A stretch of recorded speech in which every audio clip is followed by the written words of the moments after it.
Sosialisasi PPKM Mikro bagi pemilik kafe, restoran, dan hotel yang berlangsung di Aula Bandayo Loyiladia, Rumah Dinas Wali Kota Gorontalo, dihadiri oleh Sekretaris Daerah Dr. Insinyur Haji Ismail Majid MTP, Kepala Kesbangpol Dr. Andes Arifin Muhammad, dan Wakapolres Gorontalo Kota.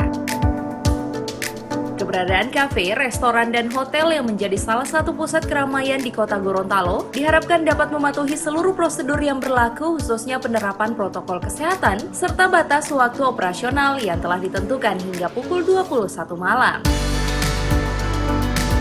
Hal ini berdasarkan hasil monitoring yang digelar melalui patroli gabungan sejak penerapan PPKM skala mikro. Tempat keramaian mulai dari kafe, restoran hingga hotel masih didatangi oleh pengunjung yang dikhawatirkan dapat memicu penyebaran COVID-19.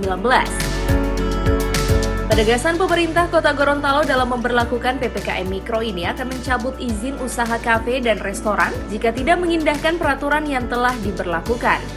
Maka sudah oleh kemarin dari jajaran Polres, kemudian juga dari Satpol, dan kemudian juga dari dinas terkait, perhubungan dan badan bencana tiap waktu melakukan artinya penegakan disiplin. Tapi kadang-kadang masyarakat belum begitu patuh dan terutama 22 malam terakhir ini, alhamdulillah malam Jumat sudah ada perubahan yang cukup signifikan dari malam, tapi kecenderungan masih banyak yang belum memperhatikan prokes ini.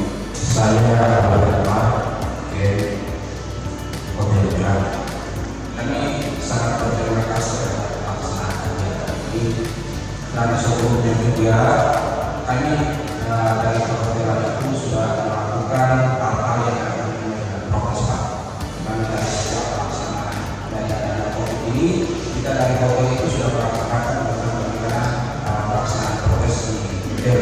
Baik itu yang bisa di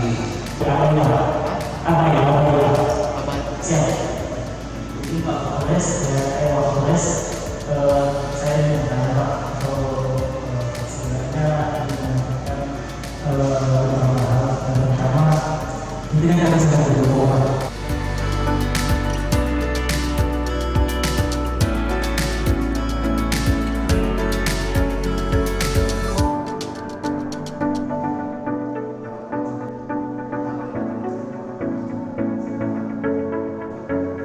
Tim Liputan Advertorial Mimosa TV.